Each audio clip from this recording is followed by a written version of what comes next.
I think there's more to us as humans than just the mind, right? We have the heart. We have so many other parts of us that love to engage in story, which is why we all love movies and all of those things, right? We're captured by story, we're moved by story. And so we want to kind of take story and bring it to public spaces all around the world. How can we capture people to God's story, to the narrative that we find ourselves in?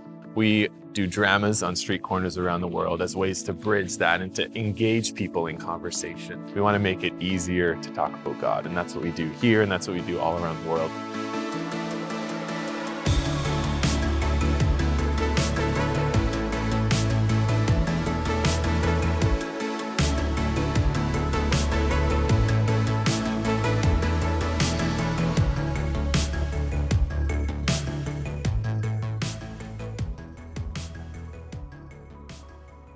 When I look back and think about the hundreds of stories and testimonies that we've seen and been able to experience through DRIME, there's a few stories that come to mind right away. One of them being a man named John that we met.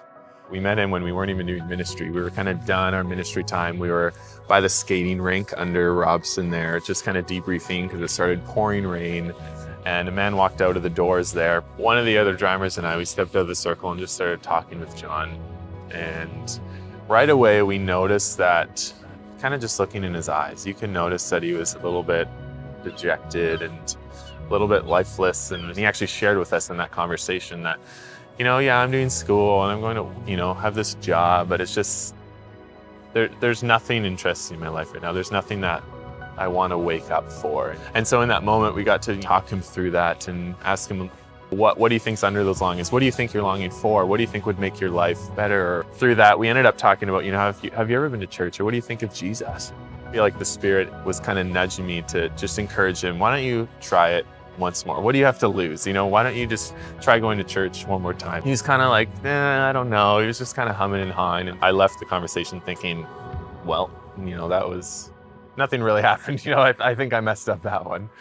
But we got to pray with him. So we were like, hey, can we pray for you? And so we prayed for him, and then he left and just thought, okay, we have lots of conversations where you never really see the end result or whatnot.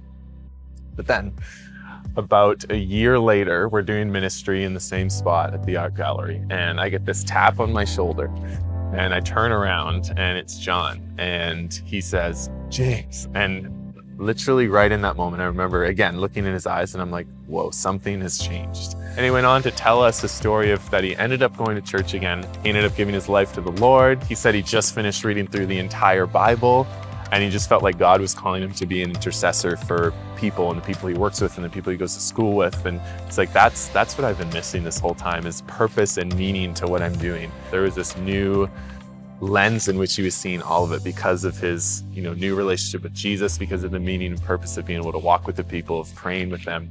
And it was in that moment as well, he's like, and can I pray for you right now? And so it was such a wild experience to go from a conversation where, I prayed for him just being like, oh shoot, I think I messed that up, and not really thinking anything, to all of a sudden he's praying for me. Honestly, to this day, it's one of the most powerful prayers I think have ever been prayed for me. His words were just so filled with truth, so filled with life. God can take kind of a bad conversation and use it way more than we think he can, and I think that was such an encouragement in that moment to remember that just don't be discouraged by the bad conversations you think you've had. I thought I botched that conversation, but all of a sudden this man's coming back to me a year later saying that conversation changed his life. People do want to talk about faith. People do want to engage in what's happening here. People are more open than I think. So I think I kept telling myself the narrative in my head that people don't want to talk about Jesus at all. And if I bring up the topic, they're going to yell at me or be angry. So having multiple conversations where that didn't happen started to help me to rewrite that narrative in my head and gain more faith and more courage to be able to have these conversations. But I think it was a lot about gaining that confidence initially and just literally taking that faith step, but also that literal step towards people and just saying, hi, I'm James, I'm with this group. Do you have any questions?